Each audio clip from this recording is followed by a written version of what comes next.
Hello, beautiful souls. This is Tammy Brunk, and I want to share with you a bit here about this Pisces Venus cycle that we are in the midst of, in the heart of right now as I speak in the autumn of 2025. So, just really briefly, a background into the way that the Venus cycle works. If you think about like the sun has a birthday every year, right? It takes the sun a year to make its full journey, but Venus takes 1.6 years to go through its full cycle um, in relationship to the sun. Okay, so we many of the ancient peoples would have perceived the beginning of the cycle as happening when we first begin to see Venus before sunrise in the eastern horizon. When we first see her appear as morning star, that's when the cycle begins. So within the Western astrological frame, we also can look at what season Venus rises in and what astrological sign is she in when she first rises as morning star. And so you add a layer to that to say, okay, so for example, around March 29th, Venus rose as morning star and she was at the very final degrees of Pisces. So she was beginning a new Pisces cycle, right? So whatever sign Venus is in when she rises as morning star, that is the cycle that she's in for about 1.5 years. We see that as the world goddess. That's how I now come to see her, as the world goddess or as the face of the goddess, the expression of the feminine who is kind of on the world stage um, during that period of time. All right. So it's one of the examples I'd like to give is that about 8 years ago, Venus rose as morning star in the sign of Aries. And so that would have been like 2017 through 2019. Venus was in the sign of Aries in that whole cycle. It doesn't mean she stays in that sign, but that's the overtone or the undercurrent that informs the entire cycle. So if you think about the Me Too movement, the Time's Up movement, were all activated during that time. Um, Women were really finding their voices. The warrior feminine was very much on the world stage. Um, Black Panther came out and Wonder Woman in terms of just it was in this gestalt, it was in the collective. So that's just one kind of simple example. So, all right, so we are in a Pisces Venus cycle. That's the first piece. The second is that the way that I work with the Venus cycle, and this is at least a 5,500 year, if not 6,000 or more year way of working with the Venus cycle, is that I follow the model of the ancient Sumerians, the people of what would be present day Iraq and the Levant. And what they would have done is they would have seen Venus, the star in the sky, the planet in the sky, as the goddess Inanna. And she was the Our Lady of Heaven and Earth. Okay. So they have a story that was discovered in our more modern era in I believe it was the early 20th century. Many tablets were found describing the descent of the goddess Inanna, where she would go through these seven gates, and then she would go into the underworld and go through a ceremonial death and rebirth, and then arise back up and go through seven gates. Right. So and many of you will know the story of the goddess Inanna and her descent to the underworld. So this is a very important initiatory story for women. Since those codexes, since those tablets were translated, they were very profoundly influential in the women's movements in the Western world from, I think, the 50s, 60s, 70s onward. And the reason for that is because the goddess Inanna in these tablets was through the transcriptions, through the deeper study of the way that she was perceived and the way her story goes, is that she was multifaceted. She was multi-layered. As a feminine deity, she was a love goddess. She was a war goddess. She had a lot of dimensions that had to do with fertility and love of the land, care for the land. She had an aspect as a lover, and she also had an aspect of a truth teller and a justice seeker. So she had many, many, many layers to her. And at that time, if you think about it, mostly in the Western pantheon, think about the Greek and Roman gods and goddesses, and you think about Hera, you think about Demeter, you think about the female goddesses, and usually they carried one frequency. I'm a mother, or I am the virgin Amazon, or I am the daughter, or so they would play different roles, but they weren't fully human. They were relegated often to one role. Um, and they didn't necessarily appear to be very empowered in the way that the stories have been told. So Inanna was very exciting, and her descent to the underworld was very quickly understood to be a initiatory story. It was understood to be an alchemical procedure that had to do with the this template for what it means to go through a ceremonial death and rebirth, but also with the seven chakra centers, or the second seven layers of heaven. That is a sacred architecture that appears in many myths and in many stories. Um, of course, it relates to the seven chakric centers, and of course, it relates to a process of purification, and a process of ensoulment, and a process of reintegration. So her story is brilliant, and essentially, Inanna's story is a description of the Venus cycle. So I have other videos where I talk about that in more detail so you can understand it. But even here, I wanted to just give that frame. All right. So basically, what happens in the Venus cycle is that Venus rises as morning star, and when she is morning star, um, she is, and the goddess Inanna in the stories would be descending, going through seven gates. And in each of those gates, she is removing a vestment. She removes her crown, removes all of her adornments, all the way down to her royal robes, so that when she enters the great below, she is appropriately stripped down to her very essence. So she has removed all of the trappings of her ego identity. It is an ego death. Um, and so we have found through time that literally the phase of time where Venus is in the morning sky is a time where we collectively are healing and releasing and shedding the distorted layers of whatever that shadow or the distortions are that are carried within that astrological sign. And so, for example, beginning in late March of last year, and this is where I invite you to tune in and can perceive yourself how this has been playing out in the world stage and perhaps within yourself, from March 29th until about November 27th, when she's morning star through that period in 2025. That is the phase where the divine feminine is helping us. And so we as a collective humanity, and she is guiding us through a process of healing, clearing, releasing, and also presencing so that we can shed, heal, release, clear the layers of distortion around the astrological sign of Pisces. So tune in to, consider that for a moment. And I'm going to add one more layer before I dive really deeply into that. Okay. So the other thing to consider is that we have, when we look at the Venus cycle, and this is true for many things, um, there are smaller cycles within larger cycles within larger cycles. It's a nested kind of architecture. All right, so there's the 1.6 year cycle that Venus goes through in her journey around the sun.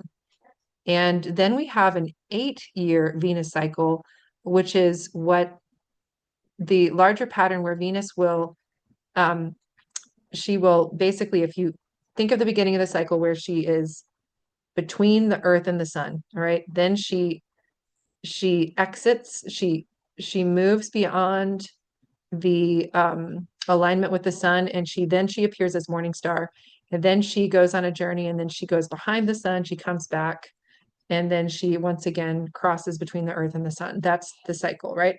But what will happen is that she rises as morning star um, in a different season, and thus in a different astrological sign every 1.6 years. And so she'll rise in a new season for 5 cycles. Um, and you can look at my other videos where you can see how that happens in more detail. But basically, so every 1.5 years, she rises in a different sign, a different season. So there's a different world goddess on the world stage. So that's the next level of the next larger Venus cycle. Now there's an even larger cycle, and there are even larger cycles than that. But the third larger cycle is that every about from 96 to about 112 years, it's kind of a span, it's close to a century, Venus will shift from rising as morning star in a particular sign in a particular season. Every cycle she's going to kind of move. It's like she moves backwards every 8 years. So every year, 8 years she rises in the same season, and then every 8 years she rises a little. So she begins at 29 degrees of that sign, and then every 8 years she rises a couple of degrees earlier. So it's kind of a progression, right? And so after about 100 years, she will regress back into the sign previous. And so, for example, to give you an example of that, she would have risen, Venus rose as morning star for the first time in the sign of Aries in about 1922. And she remained every 8 years, she would rise in the sign of Aries as morning star until this cycle in the end of March 2025. Okay, so this is the first Pisces cycle in 155 years. All right. So I hope you can kind of get that from what I'm saying, and you can kind of sense that. So Venus has a 1.6 year cycle. She has an 8 year cycle, and then she has a cycle that's closer to a century. It varies slightly, but it's about like that. She has even longer cycles. We won't go into that. Okay. So, but I say all this to you because just to help you understand that this Pisces cycle is a big deal. And if you've been following the astrology of this kind of massive moment, the threshold between really 2024, 2025, 2026, these years are quite the crucible. I mean, let's face it, they have been since the mid 60s, right? But everything's been accelerating. So this is the first Pisces cycle. And so I share all of this with you in part to help you understand. Okay, there's one other layer actually that I should bring into. So when I say that Venus rises as morning star, understand that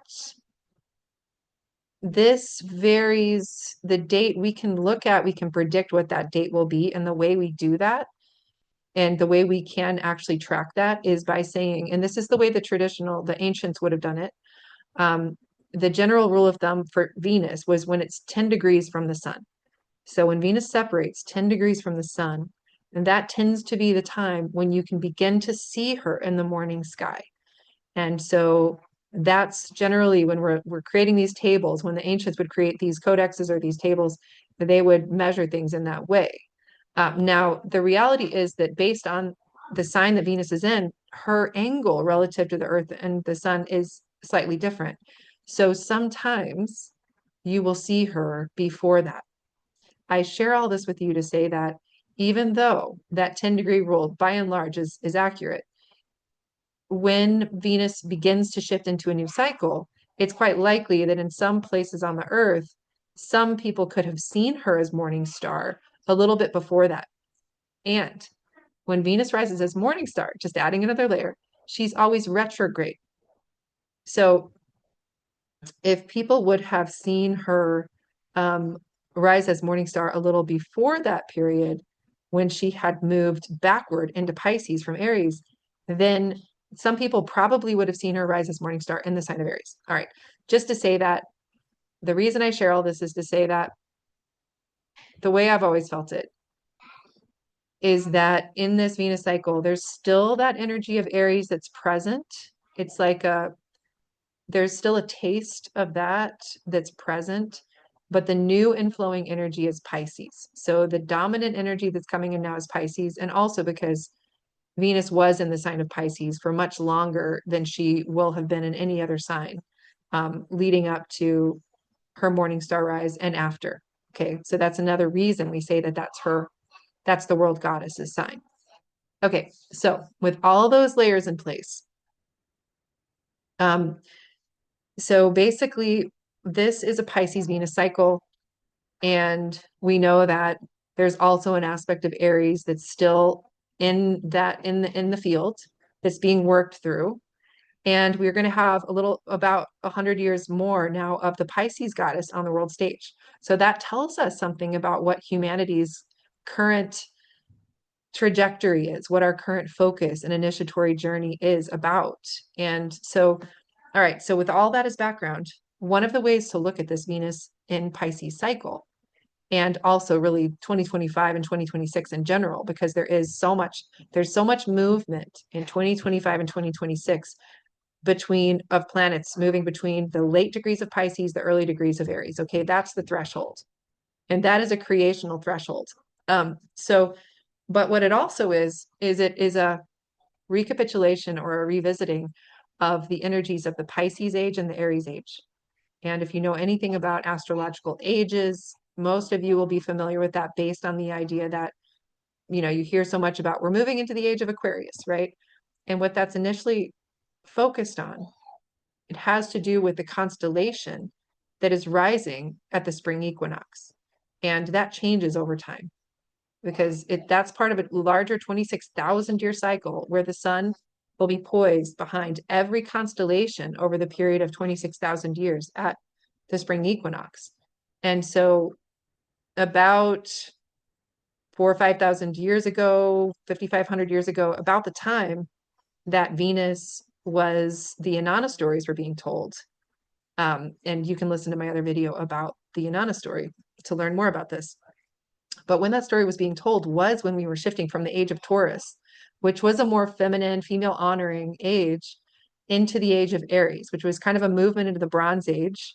And that's when the spring equinox sun was aligned more with the constellation of the Ram, which is a symbol for what we often, there's even more to that. But anyway, so the age of Aries.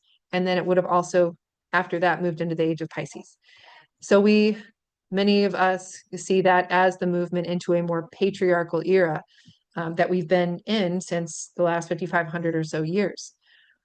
So essentially, what some spiritual guides, teachers have been suggesting, and I absolutely resonate with this, and I will mention some, for example, Keone, he is a Hawaiian, a traditional indigenous Hawaiian teacher, guide, author who I highly recommend. You can look up Pohala, Pohala, to find his work.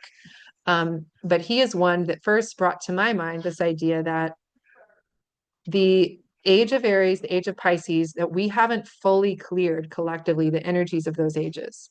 We haven't fully released that energy. And that's part of why we live in a world that's so extremely violent. So when I started to tune into that, I started to think, this Venus cycle, and part of the reason 2025, 2026 are so intense is because we are collectively purging the distortions of the ages of Pisces and Aries. So, okay, so let's get back to Venus as morning star. So with Venus in the morning star phase, from March of this year until November, mid-November, and a little bit beyond, but we're going to start there. We can ask about the sign of Pisces. What is the sign of Pisces about? It's a water sign.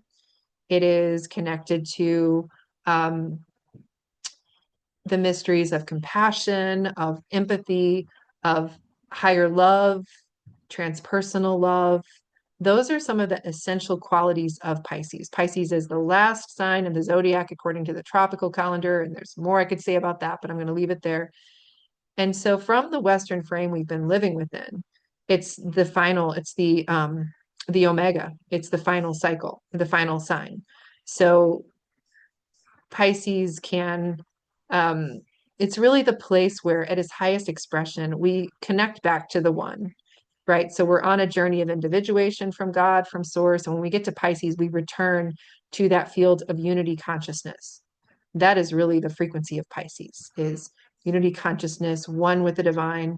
It's a highly spiritual sign. It's very much about reconnecting to the heart of God.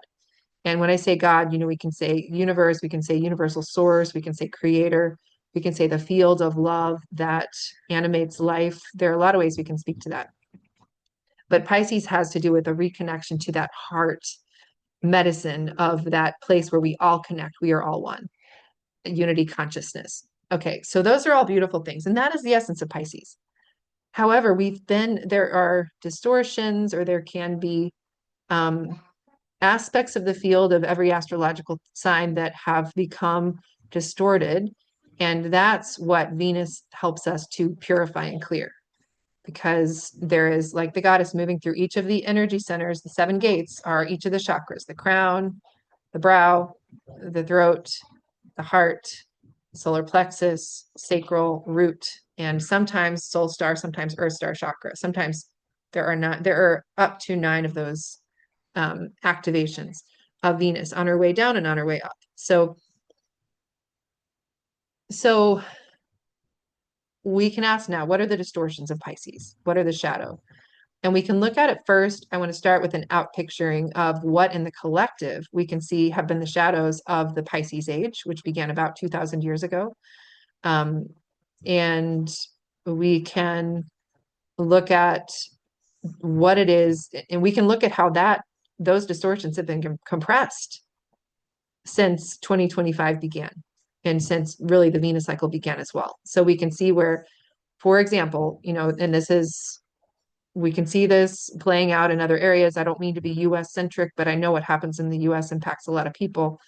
So what's been happening in the US is then that there has been this kind of interesting, complex, multi-layered milieu of, on the one hand, people here in the US, and I think across the globe, there is the recognition that culturally we're beginning to wake up to the reality that we've been so separated from spirit. We've been so separated from the sacred, from the holy, from what this larger field of love and of aliveness that holds us.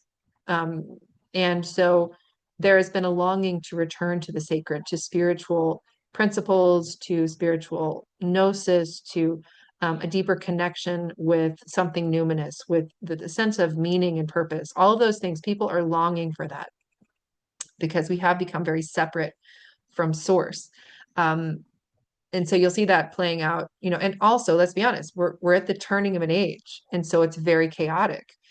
So much is falling apart, all the old systems we relied upon.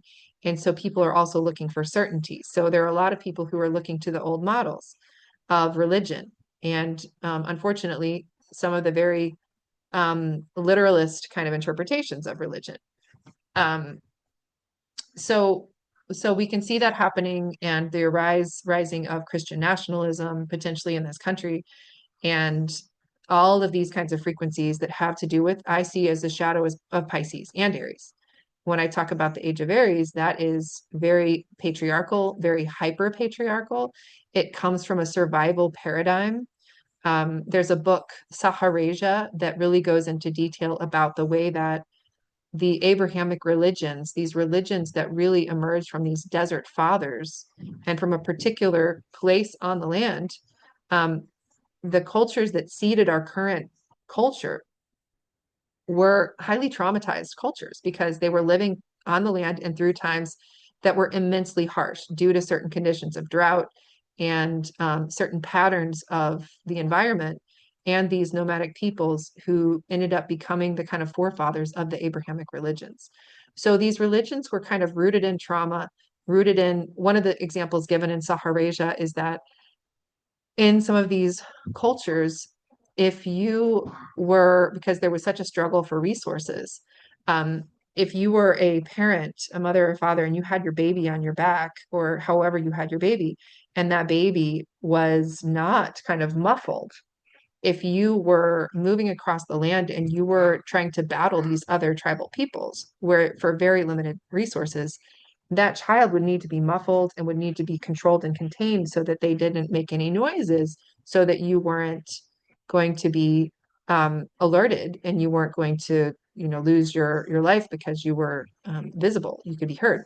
Anyway, so that was just one example of many, that the seed culture was built around trauma and around very difficult, painful situations that our ancestors overcame at great cost. And it required a tremendous amount of strength, and also, just living more from the sympathetic nervous system, you could say, right? So we are still living through that kind of lens. That's why we live in this dog eat dog world. That's why our capitalistic systems are built upon increasingly we see the distortion of extractive capitalistic systems that are lacking completely in empathy and a deeper understanding of the human spirit. So in any case, we can see that the distortions of Aries, the age of Aries, are hypermasculinity that's actually not even authentic masculinity, but it is the response to trauma and living from that trauma response. And so we are learning so much more about that now in terms of how that plays out in our energy, in our nervous systems. The age of Pisces, which potentially has had particularly I'll say in the Christian paradigm, because that's my lineage, the potential for healing within that has been to diminish or to, I would say, part of the purpose of the New Testament and of the way that we can work with Yeshua or Christ in terms of what he came to awaken within the human collective. It was to lay down the old law that was based on survival, orientation, violence, war, scarcity, all of those things that came from trauma. It was to lay that aside and to open up a new law that was based on love, compassion, justice, egalitarianism between men and women, more of a communitarian paradigm, and an empowerment of each individual to understand the kingdom of heaven lived within. And also, of course, to cultivate a more kind culture. Love your neighbor, love God. Love God, love your neighbor. It's the serpent, Sermon on the Mount. So that was the potential of the Pisces age. What Keone suggests is that there's lag time. And I would feel that too. We haven't really fully lived into Pisces yet. But what we can see is the shadow of Pisces is it's not just about Christ, it's also all these other ascended masters and great teachers that came in the age of Pisces, including Siddhartha Buddha, Mohammed, and other spiritual guides and leaders who, the benefit of having these guides is that we get to follow their example. The downside is that we externalize spirit. And so there is a form of worship that would have us believe that God spirit is just outside of us and that we are broken and that we require that, but that in our nature as humans, that we're bad, right? So there was a way that age of Pisces kind of carried forward some of the distortion of Aries into it. And you could say we haven't quite been successful at fully embodying as a species the Homo luminous that Christ modeled for us. So we're still working through that. So Venus morning star in the sign of Pisces is forcing us to really work through it's like there's light breaking through the darkness of distorted Aries, of violence and of all that, and everything we see erupting in the Middle East. And you can feel Christ's light. And when I say Christ's light, I mean the authentic light of divine that is sourced in love, that really has to do with the way that each of us can also be that sacred human that has that God light lit up inside of us. So we're beginning to feel that in the morning star phase because we do begin to feel the positive healing, the medicine of that sign. And we also feel the distortions, which are, again, the ways that we can outsource our spiritual sovereignty to authoritarian powers. We can also see the places where Pisces in its shadow can have a complete lack of individuated selfhood. So, in the spiritual communities, it's like ego is bad. You shouldn't have a self. You need to just merge with everything. And the truth is we're in physical bodies for a reason when we are incarnate. So there is always going to be an aspect of the path that is about cultivating sovereignty and individuating from the culture we were raised in and deprogramming ourselves from those spells. And so with Pisces, you'll see a lot of cult-like. The shadow of Pisces can be such a deep desire to merge with spirit that we have no spiritual discernment, that we will join groups or be mesmerized by cultural kind of waves that mesmerize and cast spells so that we cannot see clearly when we get caught into hive mind. That can also be Pisces. So it can be cult-like behaviors and really not having our spirituality anchored into our bodies and not having it anchored into our lives in such a way that we are functional. But instead, again, that we are giving our power away to a guru or a particular group. And I know here in in the US, and people might disagree with me, but I certainly feel like with Project 2025 and all of that, that there has been with the Christian nationalist movements, that there has been a sort of a cult-like energetic behind that. Likewise, you could say the same thing around some movements um, that are more on the political spectrum to the left, right? So there can also be a way that, although I would say that the challenge on the left is more our empathy and our kindness gets hijacked and weaponized.